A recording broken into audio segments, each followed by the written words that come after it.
Good morning, and welcome everyone, both in the room and virtually, to the Wilson Center.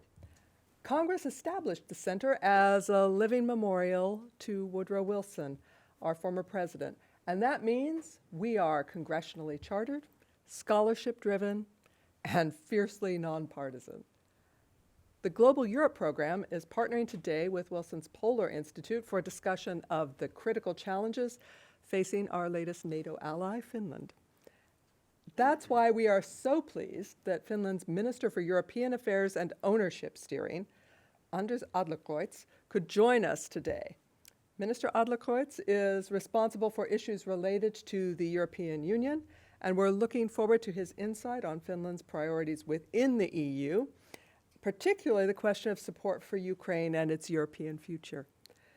I know he'll give us some insight on the ownership steering part of his job description and how that plays into decision-making on energy and other issues. Guiding our discussion today is one of our Wilson Center Fellows, an example of how we as an institution bridge scholarship and policy. Every year, we bring scholars from across the world to the Wilson Center, where they conduct research on themes essential for effective policy. We were delighted when Dr. Christina Spohr was chosen as one of this year's fellows. Dr. Spohr is professor of international history at the London School of Economics. She's a specialist in German foreign affairs since 1945 and the global Cold War. The author and editor of a dozen books, and no, I'm not going to name them all, they're on, you can look them up. She is now writing a global history of the Arctic, which will be an absolutely invaluable addition to our knowledge of the region. For those in the room, think of your questions, because we're going to have some time at the end for questions, okay? I promise. For those of you who are participating online, you too have the opportunity to ask questions. So if you have them, please send them to gep@wilsoncenter.org. Okay, that's 3 capitals, GEP for Global Europe Program at wilsoncenter.org, okay? And now I'm delighted to turn this over to Christina. Take it away. Thank you, Robin, for the kind introduction, and thank you, Minister, very much for your time to discuss with me and our audience Finland's political priorities and challenges in 2024. We look very much forward to hearing your views, because not only do you cover an interesting dual portfolio as a Minister for European Affairs and Ownership Steering, but since 2015, you're also a representative of the Swedish People's Party in the Finnish Parliament. Now let me dip into the sort of hottest topic in Finland right now, Finland's presidential elections that are literally underway. Especially seeing us Finns like myself abroad have already been able to vote. Based on the gallops, it is likely that we will see a second round contest between former Foreign Minister Pekka Haavisto and of the Greens and former Foreign Minister and Prime Minister Alexander Stubb of the National Coalition Party. But even leaving personnel issues aside, how will the election outcome change Finland's foreign policy goals and priorities? Perhaps, in answering this, you can also comment on the role of the president, who has a 6-year term, in relation to, say, a prime minister, as well as a foreign minister, or even your own portfolio. What do I mean? President Niinistö took a strong and visible leadership position on Russia policy and on security questions in NATO, which on occasion revealed also tensions with Sanna Marin, the Social Democratic premier at the time, who, unlike the president, had to also constantly juggle her coalition, just as you have to juggle coalition politics.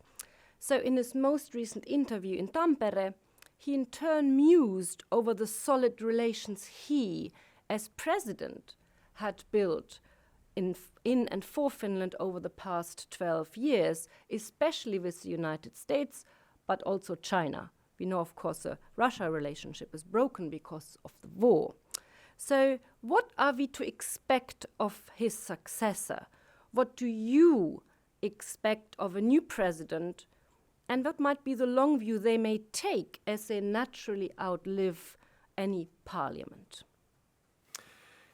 Thank you, and I'm happy to be here to discuss these issues. And as you said, we have presidential elections coming up at the end of this month, and I could maybe start with explaining what the role of the president is in Finland. The president has a very limited role. The president leads our foreign policy together with the government, and so the president really hasn't legislative power, and in that sense is not a very political figure. But of course we have elections. We elect a president for a 6-year term. You can sit 2 terms.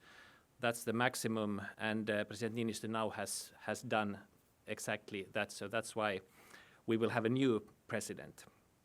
But I'm quite sure that very little actually will change in regards to the foreign policy in general, even if the person being president certainly will change. If you look back at our presidential elections 6 years ago, we had only one candidate at that time that openly supported NATO membership. That was Niels Torvalds from my party. Now we have 9 candidates and everybody supports a NATO membership. That really explains the extent to which security policy or the perception of Finland's place in the world, Finland's place in Europe, and our defense solutions, security policy solutions have really changed. So everybody favors the NATO membership. Everybody supported Finland becoming a member, and everybody really accepts the fact that the world around us has changed. So at present, we seem to have 3 or maybe 4 candidates that have the possibility to go to the second round. The second round will take place a few weeks into February, and whoever then comes out as the winner will probably not have a very big impact on the general direction of Finnish foreign policy. Well, thank you. There's, of course, another imminent issue that both a new president and, in general, the Finnish government establishment has to think about, which is, of course, Russia's war in Ukraine.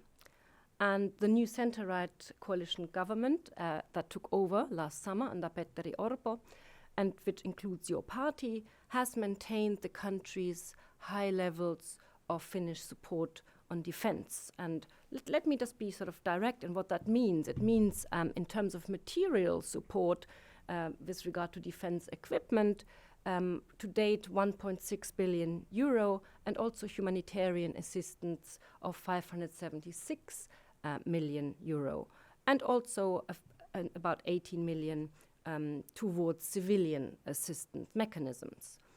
But we also know that the whole question of aid has been stalling in some ways, not least here in Washington because of a legislative impasse and US electioneering, but also in Brussels because of the Hungarian veto in December.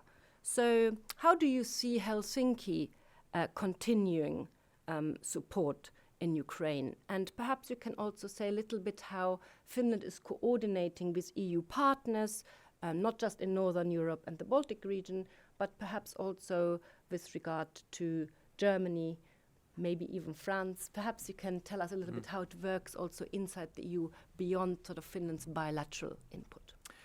Yeah, I mean, this is a really essential question.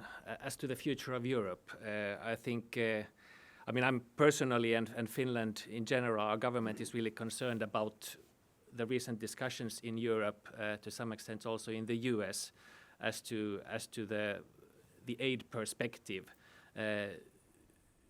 Do we understand the severity of the situation? Do we understand what it would mean for Europe if Putin manages to reach something that even remotely could be portrayed as a victory? Because in that case, he has really turned the world order as we know it. I mean, the structure that we together started building after the Second World War. He had really upended all those structures and gained something that really would be really detrimental to the general security of Europe and our globe as a whole. So Finland views continued military aid as extremely important. As you said, Finland has been giving quite significant amounts of aid when you compare it to our GDP. As a share of GDP, 1.6 billion would be slightly less than 0.5%, which puts Finland in the top 10 among donors in the world. The reason that we have been able to give aid to that extent is that we have really been prepared. Finland has significant defensive capabilities. That's why Finland really strengthens NATO now as a member. We have stockpiles, we have ammunition, we have, we bought tanks when other countries were selling their tanks. We invested in artillery when other countries thought that artilleries belong to the past. That capacity belongs to the past and doesn't really have a role in the battlefields of today. And now in Ukraine, we really see that that is not the case. So we agreed on our 21st package some while ago and are preparing our 22nd. We are planning coming packages while we are delivering previous ones. So Finland as a country is really committed to continuing the support. But in Europe in general, that might not be the case. One of the main issues in the European Council meeting in December was to agree on what we call the European peace facility, the military aid package to Ukraine. We couldn't reach a deal on that, so we'll try again at the beginning of February. The Ukraine facility in general, the rebuilding package, which is part of the what we call the half-time revision of the multi-year financial framework, we couldn't agree on that. You mentioned Hungary as the primary reason for not reaching that agreement. 26 countries out of 27 had the same idea, and one put in its veto. So at present, the support, there is not a clear path towards providing Ukraine with what it needs, and that really has to change. We really have to reach a decision in February. Then, of course, when you look at the domestic policies here in the US, I think it's reason to be concerned about the commitment also. I think one thing is that Europe hasn't had the capability to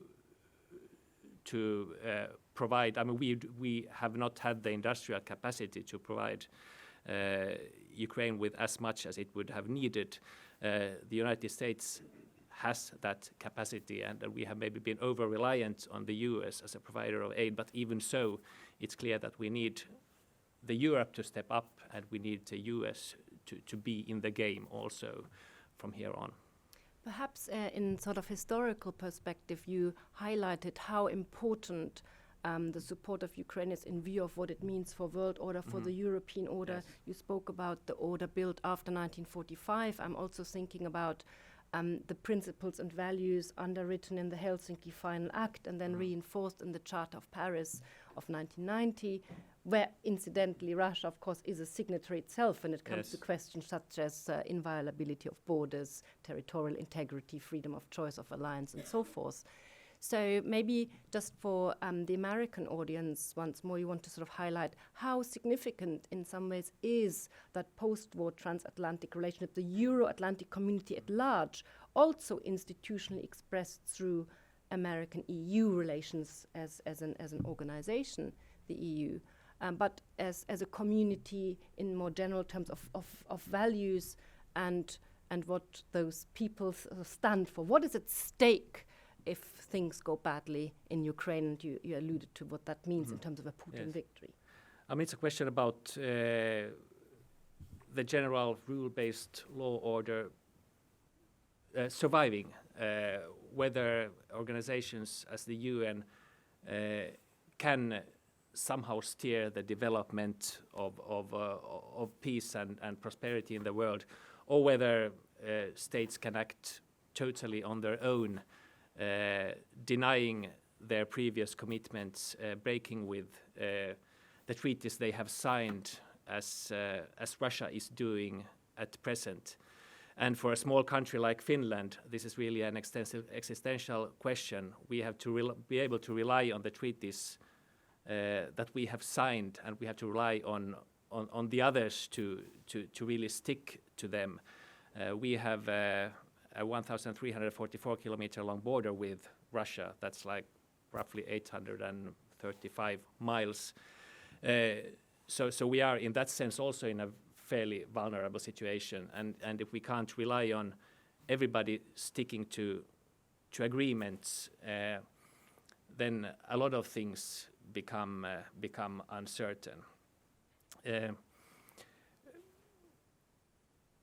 Russia is talking about a multipolar world, which really means that that they want to detach from the structures that we have had. That even though of course there are deficiencies, everything doesn't work as we would like it to work. But even so, the present structures have provided for peace in Europe since 1945, as you said, and everything that has represented is really at stake at present. In some ways, I suppose it's also what the Germans, who like to think of themselves as a civilian power, has had that sort of element, using norms and principles as a sort of civilizing way of how diplomacy is conducted. And now this war of conquest back is not just a question of, what kind of world order, multipolar or unipolar or rules-based or whatever you want to call it, or where it may be going, but the fact that if war is again a tool of diplomacy, we are really into something much more like in the 19th century. Yes, and when you look at the rhetoric coming out from Russia, it's about national identity, about somehow erasing nations from the map, erasing national identities from the map, erasing languages, the right for nations to exist. It's a really imperialistic attitude that to some extent might have been the reality in Europe in the 19th century, but that really shouldn't have a place in the 21st. In the 21st. So that brings actually us in an institutional way to a question of that form, that shape Europe may take, because enlargement is back on the agenda. And of course, enlargement of the EU raises questions, of course, what kind of criteria need to fulfill? Do we need peace to be able to enlarge, and so forth? So enlargement back in the conversation in Europe in a meaningful way, really, since several years. So what do you think are Finland's own views on enlargement, and especially with regard to Ukraine and also Moldova, which both in December were invited to begin actual access negotiations? And then there's a sort of second region, which you may want to perhaps talk about as well, which is the West Balkan countries. Again, Brussels reconfirmed full and unequivocal commitment to EU membership perspective, and also called for an acceleration of accession progress. And it's of course still, let's say, a step behind from where we have now moved with Ukraine and Moldova. So one of the issues, of course, in regard to the West Balkans is also that stalling process of normalization between Serbia and Kosovo, and us considering what it means that Russia seems to be also supporting what's going on in Serbia. So perhaps you can talk about that sort of enlargement agenda and what that means for the institutional map of Europe and the geopolitics. Yeah, one result of Russia's attack on Ukraine is that Finland and Sweden became NATO members. And if you remember, the discussion before the invasion was to some extent about trying to stop what Putin calls NATO expansion, which is really countries deciding to want to join NATO, or to approach NATO as they feel that their security isn't secured unless that happens. Another result is that the expansion or the EU enlargement is a political topic again. And we had ongoing processes with the Western Balkan for for several years. Very little happened, but the invasion of Ukraine really forced us to start to think about enlargement again. And even though I think you can say that, EU as a whole isn't really, it's not a security alliance in the sense that it would, as a union, have military capacities to a very big extent, but being a member of EU gives you protection in many ways.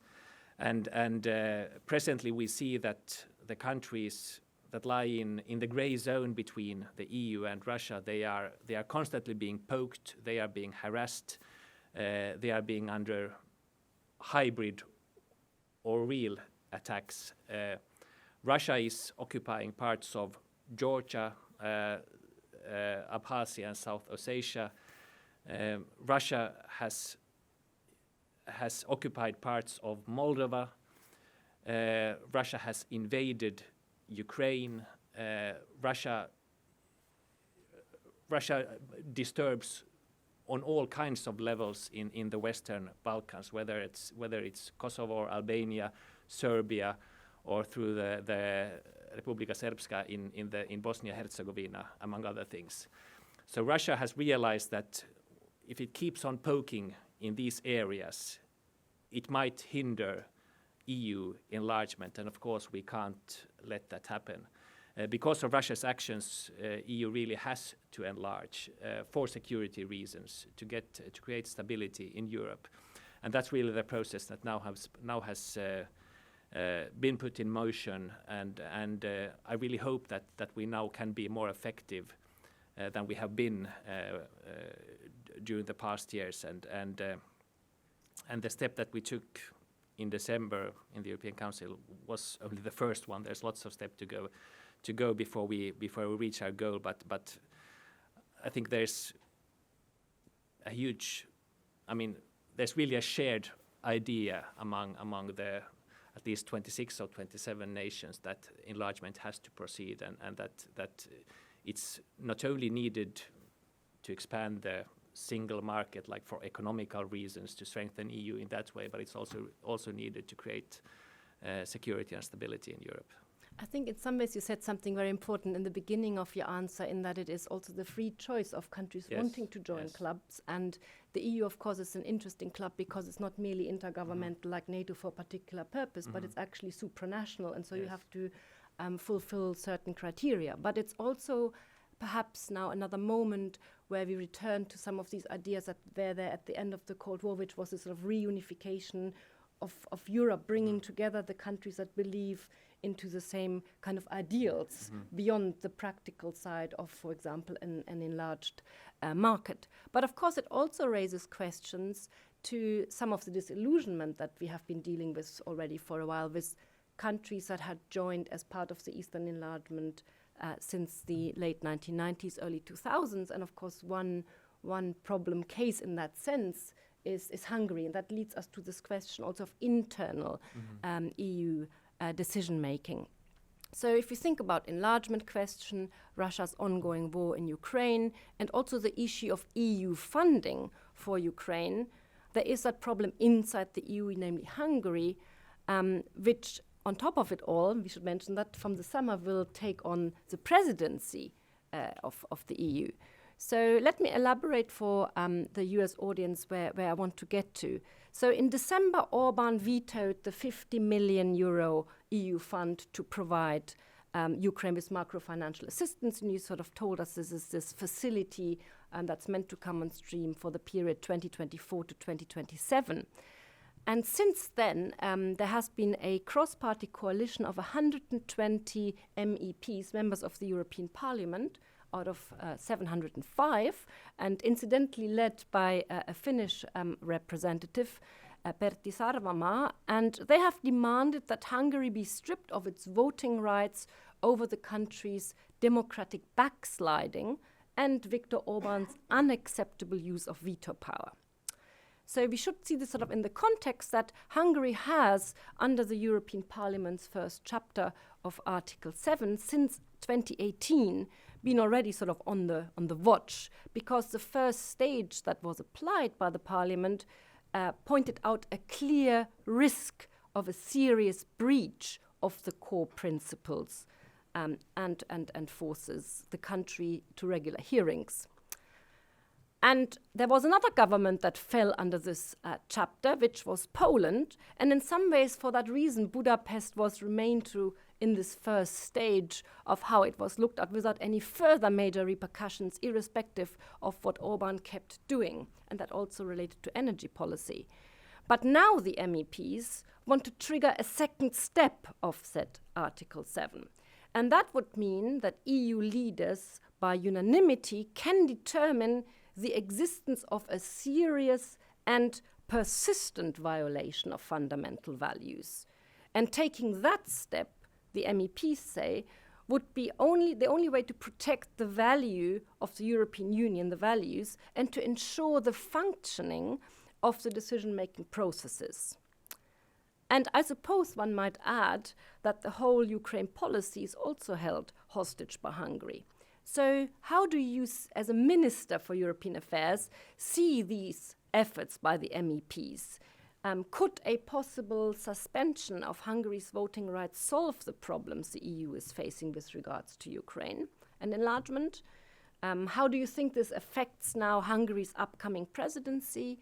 And what are sort of Finland's priorities in sort of the activities inside the EU? And I'm asking this also because I understand you met the Hungarian Europe Minister, your counterpart, Yes. a couple of weeks ago. So perhaps you can enlighten us on this relationship, the ministers, the leaders, and the parliament, and what this pressure from the parliament means as we move forward, and with regard to cohesion of the EU as an actor. Yeah. If you go back to the reasons behind the discussion that we have had with Hungary and Poland for a few years, it's what's called the rule of law mechanism, where at that point the European Union recognized that there are rule of law problems in both Hungary and Poland. I mean, problems relating to the freedom of the press and independent judiciary, the general ability for political parties to function. And it's an existential problem in the union because, as you know, the union is about acting together, about transfers of resources, about shared responsibilities. And if there is an idea or a perception that all countries don't play by the same rules, then it weakens the union as a whole, and it weakens general acceptability and credibility of the union on a national level, also in Finland. So for Finland, this process has been extremely important, and of course we recognize that going forward, we of course first have to demand certain things from the coming members, but we really have to have our own house in order to be able to proceed. Also because, I mean, before the enlargement is a fact, we have anything between 70 and 120 votes in the council, where we really need unanimity. Every 27 member state has to agree on it, and on every step of the way, Hungary can hand in its veto. So either we have to get Hungary on board, we have to be able to agree, or then Article 7 that you mentioned, which really is a nuclear option, might be used. But it is really a nuclear option. I mean, it's a really it's a heavy tool to use, and of course, I don't think that any country would like to use it unless it's really necessary. So of course, we have to get Hungary to understand that this is in Hungary's interest. In Poland, we had a shift. I mean, PiS, the party that had the prime ministership, lost the elections, and now we have Donald Tusk's party. And of course, I'm certain that things will go in a better direction. But in Hungary, the situation isn't like that. The general rhetoric of the Hungarian government is fiercely anti-EU. We know that Hungary hasn't ratified Sweden's NATO membership, for example. So there's lots of problems that we are facing at present. At the beginning of February, we'll have a European Council meeting where Article 7 might or might not be discussed. I had a meeting with my counterpart, the EU Minister János Boka of Hungary a few weeks ago, and from that meeting I came out with slightly higher hopes than before. And from what I've heard from the negotiations, things are moving in a good direction. So I'm fairly confident that the meeting at the beginning of February will be productive. But I think these problems only show that we have to get the rule of law process fixed within the present group of 27 members in the EU. But when we enlarge, it has to be really an essential cornerstone for the new members also, in order for them to be able to be members. We can't afford to have these problems on a continuous basis, and of course it also leads to us probably having to look at the general decision-making structures in the EU, but maybe that's a topic for a different discussion. So with Hungary, the credibility question, of course, also feeds into the NATO question, which brings us Yes. a bit back to security issues and NATO, because Hungary is also a blocking stone, if you so want, when we look at the ratification for Sweden, Hungary and Turkey. And Finland has been a member of NATO soon for a year, roughly around the time when we have the 75th anniversary of NATO. The transatlantic relationship, Finnish-American relations, of course, further consolidated, not just through NATO, but also the DCA agreement. Now we have the beginning of the big NATO exercise, Steadfast Defender, that will run for the next few months with about 90,000 troops all around Northern Europe, practicing, exercising. We know what the war game is about, how we would deal as NATO, defending terrain vis-à-vis a Russian incursion. What do you think are Finland's priorities as they look to that big anniversary summit of NATO? Of course, we have lots of priorities. I mean, lots of things that really have to get moving. The biggest of them is really Sweden's membership. That's the prime. I mean, that's the most important foreign policy goal of Finland at present. When you talk about defending Northern Europe, the area around the Baltic Sea, the situation where Finland is a member and Sweden behind us isn't really is a hindrance when doing the general defense planning of that part of NATO. So we really, of course, hope that both Hungary and Turkey, as soon as possible, would ratify Sweden's membership, because I mean it's certainly in their interest, and it's to some extent, of course, also a question of credibility with regards to NATO as a whole. But apart from that, getting Finland integrated into the NATO structures, really developing the operative capabilities of NATO, having dedicated troops that can be used when they are needed, making the command structure more efficient, really raising the general ability to act when needed. Another thing which of course also touches the EU perspective is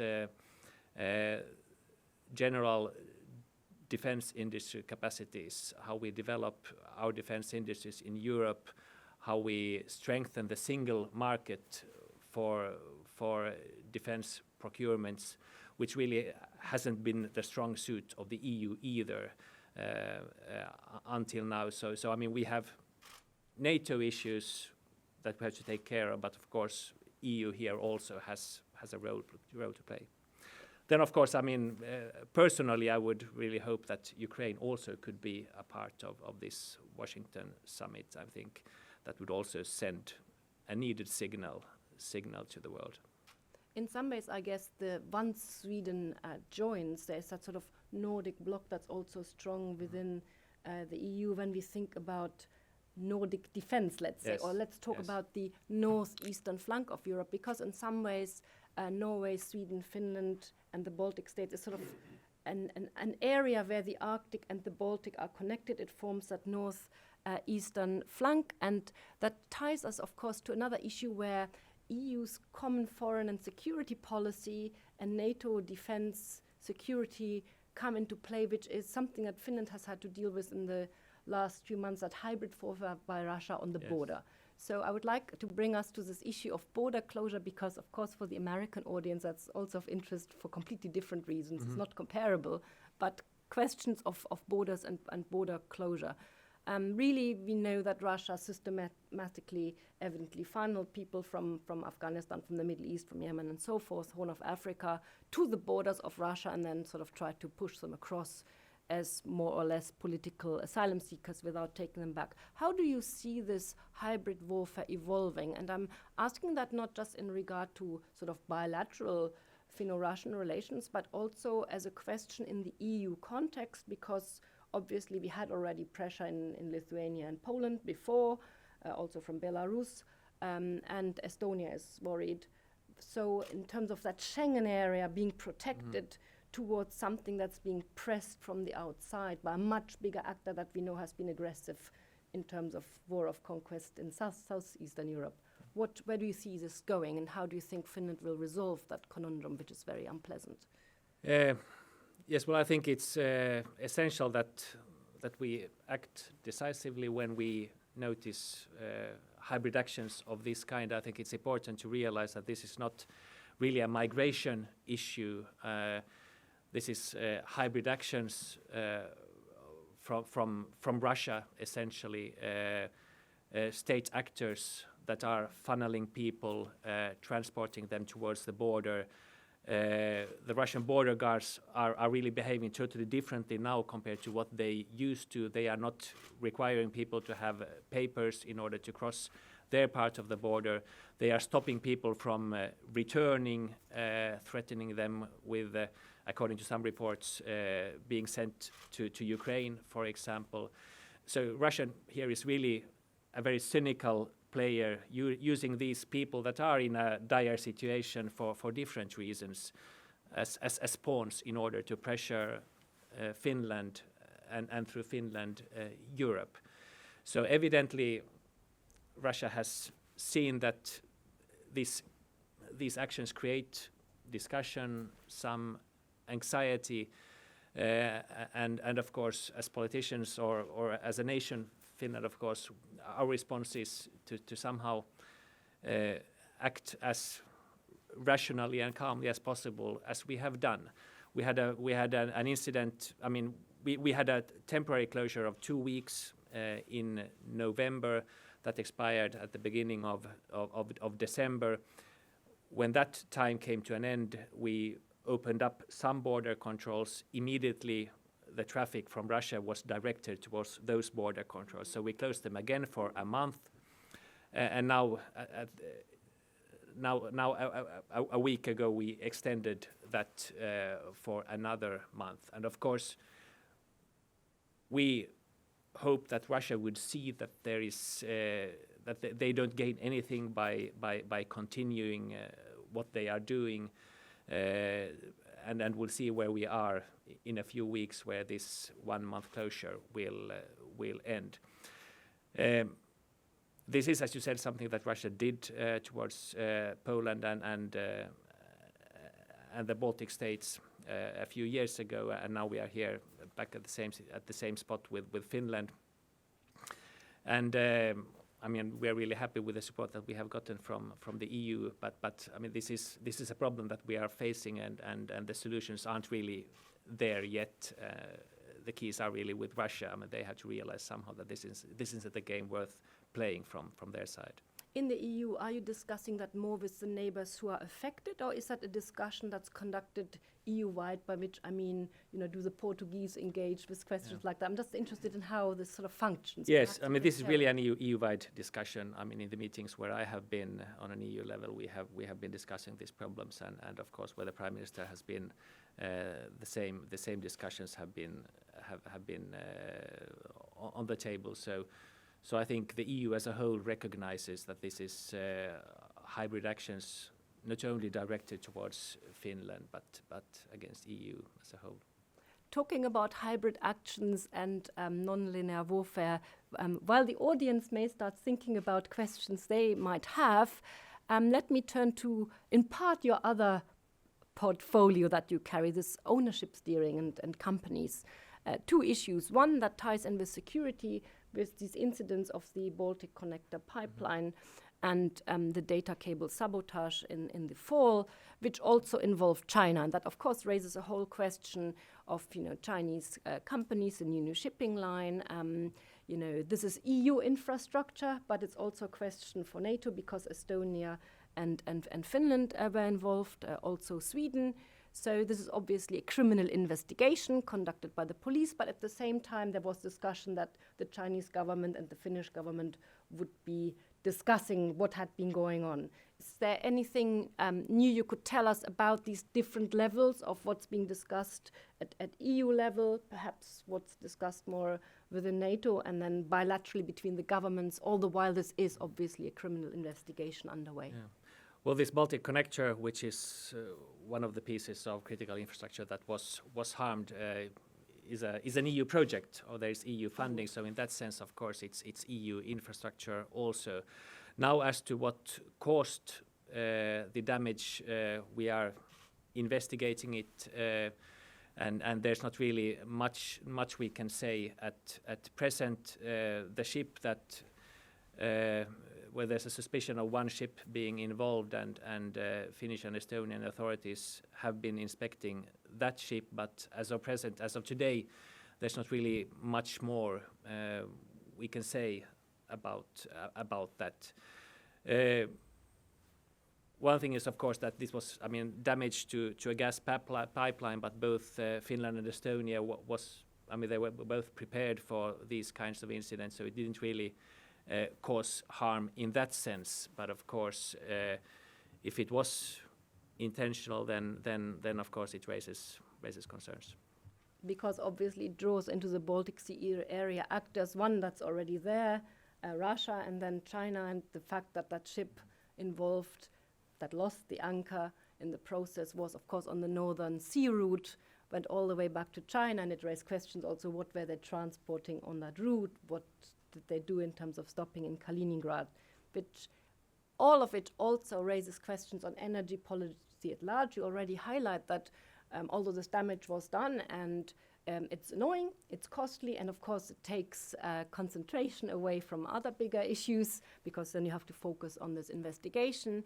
When we think about Finland's energy policy and the EU's energy policy, of course there has been a lot of talk about too much dependency on gas, but Finland has a very strong own nuclear power, civilian nuclear power sector. So perhaps, for example, in comparison to Germany, and within that whole EU context of EU becoming too dependent on Russian gas and oil, which became evident with the war in Ukraine, could you perhaps give us a picture, again for the American audience, how does it actually look from Finland's perspective when we think about how Finland procures its energy, and therefore what it meant when the other EU states were forced to cut out from Russia, but also as a question of green energy. The French obviously are proponents of nuclear energy as green energy, whereas in Germany it was the Greens who went against nuclear energy and forced the shutdown. Yes, I think it's safe to say that Europe as a whole has been fairly naive as to being dependent on Russian fuels, whether it's oil or gas or electricity. Some 7 years ago, I asked for a security policy analysis of the Nord Stream 2 pipeline together with Elina Valtonen, who is now our foreign minister. And that request was met with the then usual answer that this is a mere environmental question, that there are no security policy implications. Well, now we know that whenever energy is involved for Russia, it is a security policy tool, a tool that they are prepared to use in order to push countries in the direction where they want them. Germany has been very dependent on gas as a whole, but in Finland's case, I think we really have been fairly progressive in the sense that we have lots of renewable energy, even though we also imported both oil and gas and electricity from Russia.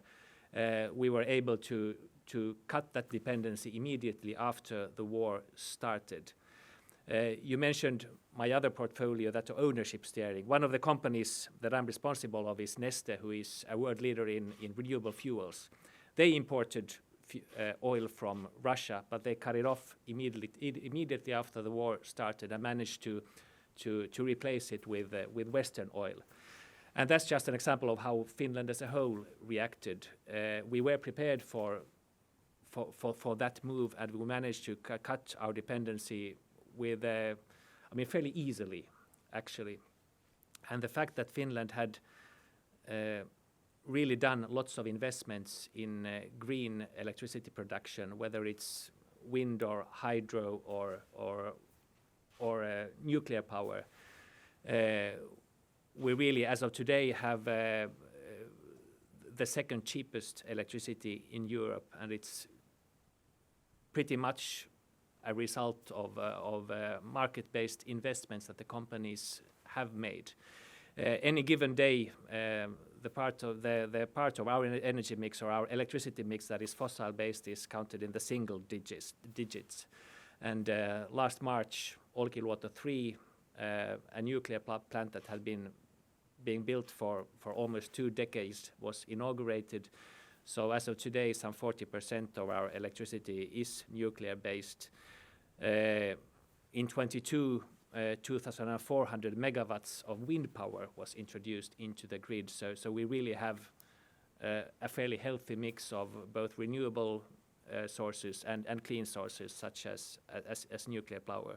And that has really saved us in this situation. And of course, as a Finnish minister, I really would hope that that same transition would be pushed ahead also in Europe in general. So in some ways it has also been a story of autonomy. Oh yes, rather than just cutting dependency and making other. Yeah. Then of course, all European countries are somehow dependent on each other. We have a fairly integrated electricity market, which means that even though we have cheap means of producing energy in Finland, if of course when Germany is dependent on to some extent on fossil fuels, when those prices go up, it also reflects on the Finnish prices.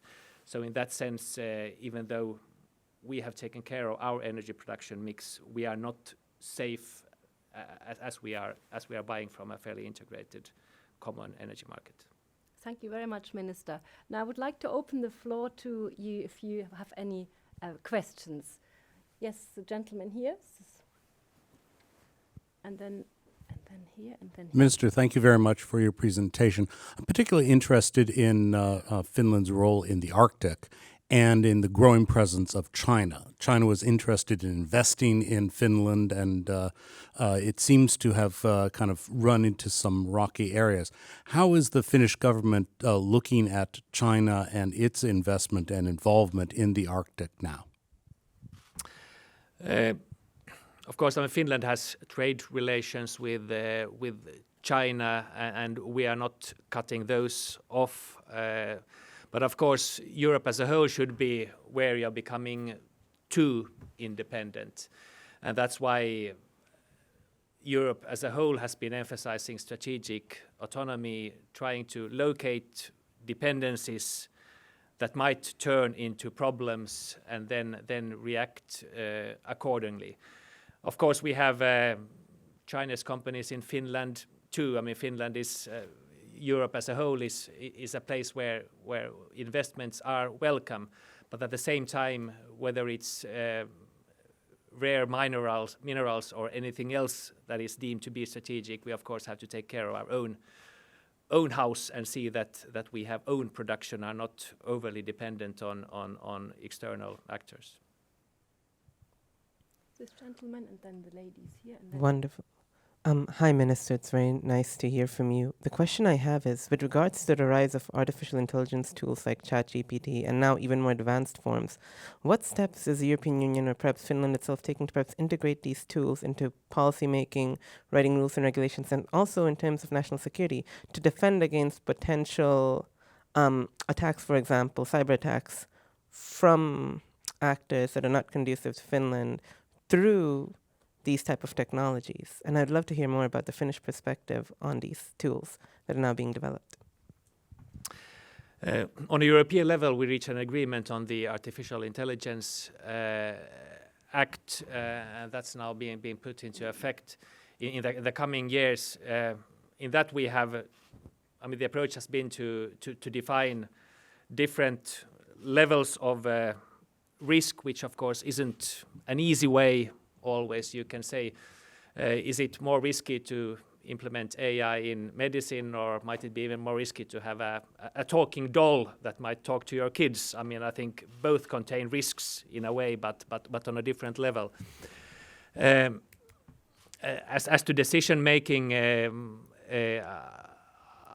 I can't really say about that. That's not really my field of work. But in general, I think in Europe there should be a reason for concern as to where we are in this race. Finland is actually fairly well positioned. We have quite a lot of companies that are quite far ahead in this, but Europe as a whole, we can't let China take over, and then of course not the US either. But Europe has to defend its positions. In the US, as I've understood it, the approach has been to let the market develop and then react if problems occur. Now Europe has taken the approach that we try to regulate on beforehand and then hope that the market still will find room to act. And at present it's hard to say what approach will be successful. There are immense opportunities.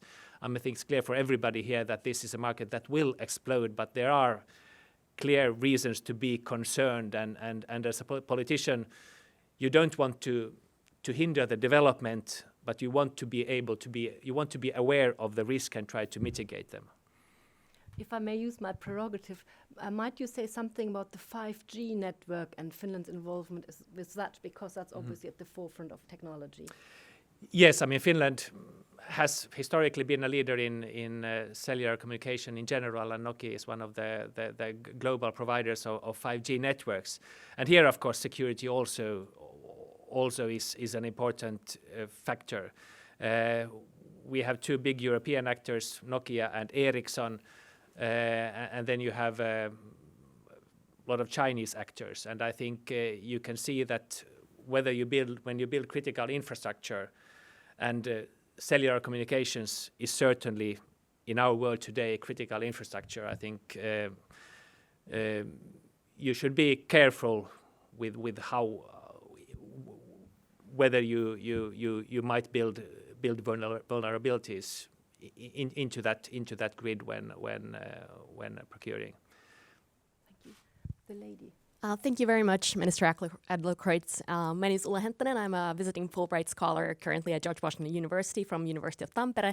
And my question relates to transatlantic relations and what's coming up on that side. So we can currently see that the U.S. attention is really needed on many forums and arenas around the world.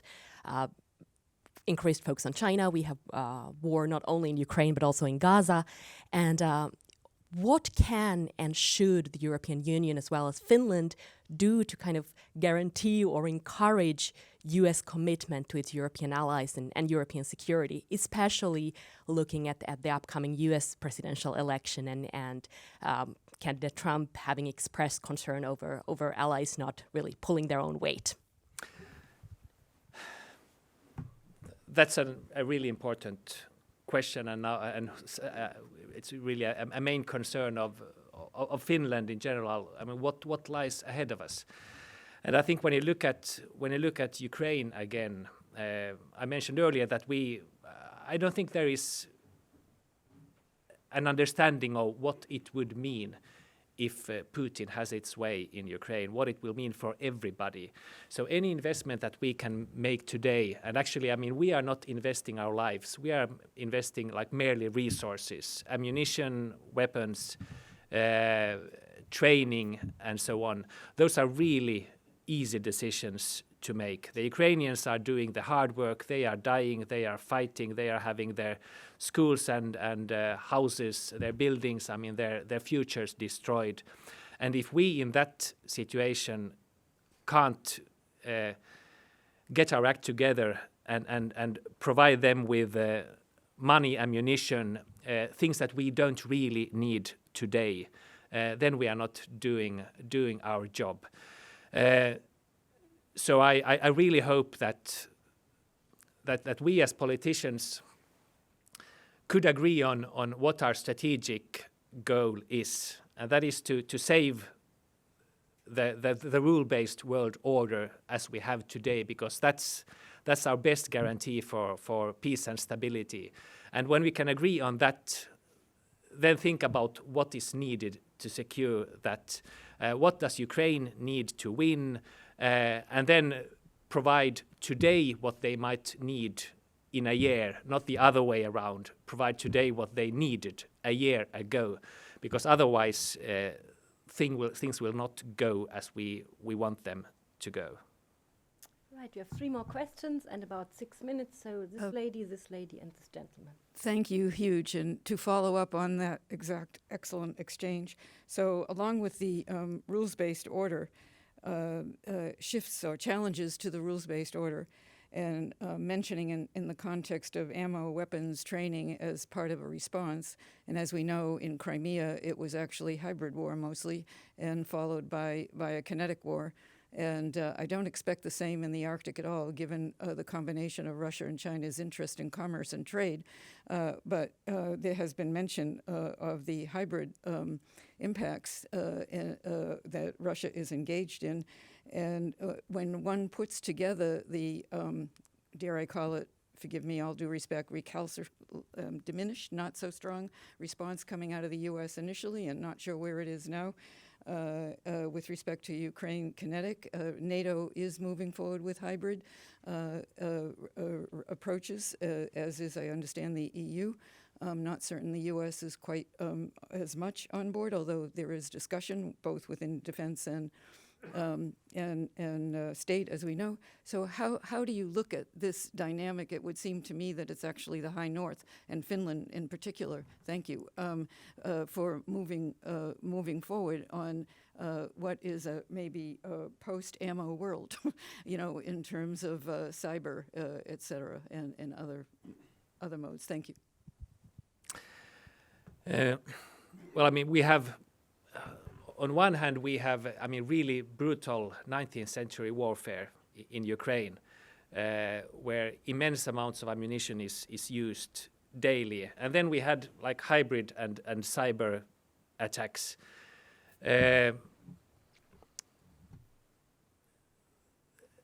When Zelensky was speaking in the Finnish parliament slightly more than a year ago, if I remember correctly, we had a cyber attack on our infrastructure, on our network, and I think it's. We don't know who was behind it, but it wasn't a mere coincidence. We had the hybrid warfare, hybrid actions along our border, and I think we are. It's safe to say that. We have an adversary that is using all of these tools in one way or another. Then we have an information reality, social media, where misinformation is spread, where algorithms are not maybe boosting truths, but those that create reactions, and where it's suddenly feasible to talk about alternative truths and different versions of reality, which means that also education is a big part of creating resilient societies. Teaching kids to read media, to recognize truth from falsehoods, and then also, of course, to build structures inside society that create trust, that you can trust in politics, trust in the education system, trust in the security authorities, and so on. And I think we have been doing a fairly good job in Finland. So in that sense, Finland is fairly resilient with regards to hybrid warfare and also cyber warfare. But it's a constant struggle, and we need to be constantly aware and awake and see that that we somehow see our vulnerabilities and act in time in order to cover those and repair them. But yes, it's a complicated reality we live in. I collect these last two. Please ask your question concisely, then the minister can wrap up with the final statement. Hi, Ricardo from Fox News Digital. So considering that most parties in Finland are left-leaning, the True Finns have more MPs than many of the lesser parties, including your own party. True Finns and the National Coalition have the most intra-party support, according to recent polls. And you have Russia as an aggressive neighbor to the east with, hybrid warfare and everything that has been going on. Does individual desire for specific policy or political prowess come at the expense of the Finnish population and European national security? Is there any plan to work together with other parties to stop right-wing extremism, Euroscepticism, and these sorts of right-wing extreme cultures from manifesting in Finland and the rest of the EU? I'm not really sure I understood your question, but I try. I think as a general, you can't say that most parties are left-leaning in Finland. The coalition government that we have, that has a majority in parliament, are all parties center-right or right-wing parties. With regards to Russia, for example, I think there's a really common view on what needs to be done. All parties, as I said, are in favor of NATO membership. All parties are in favor of providing steadfast support to Ukraine. All parties see Russia now as an existential threat to Europe. But of course, then when you talk about EU, in some parties there is maybe a more skeptic stance, but as a general thought, you could say that, a big majority of Finns support EU membership, trust EU membership. So I think in Finland, the situation is in that sense fairly stable. But of course, in other European countries, there is some reason to be concerned. The recent elections in Netherlands, a EU skeptic, Russia-friendly party won, and in other parts, a more populist right has gained, a party from the populist right have gained foothold, and some of them are skeptic towards EU and towards helping Ukraine. So that is a reason for concern, but in Finland, I think there is unanimous support for these things. Final question. Yes, hello, Dave Onsbach, no affiliation. Back to the border issue again. I've heard that during the Cold War, when Russia was the Soviet Union, Finland had some sort of agreement with the Soviet Union to forcibly return any defectors trying to flee across the border into Finland from Soviet Union, and I've heard that they forcibly returned, Russian men who were trying to flee the draft to fight in Ukraine now.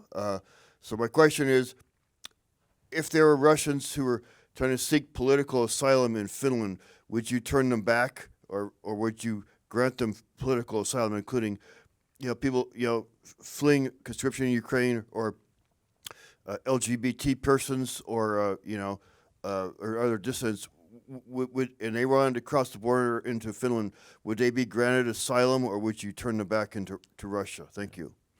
I think the asylum process is based on the individual needs of a person. You can't give like a general rule as to who gets asylum and who doesn't get it. So whenever somebody asks for asylum in Finland or any other country, they have to get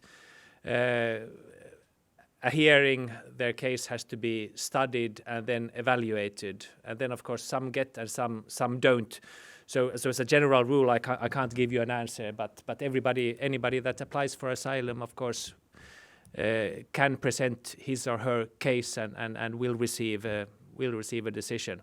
As to returning, during the Soviet Union, that might have been the case at some point, but of course we are quite a few decades away from that time at present. Well, thank you very much, Minister. Looking back, but also especially looking into the future, thank you all for your wonderful questions, and we wish you well for your next couple of days in Washington. Thank you very much. Yes.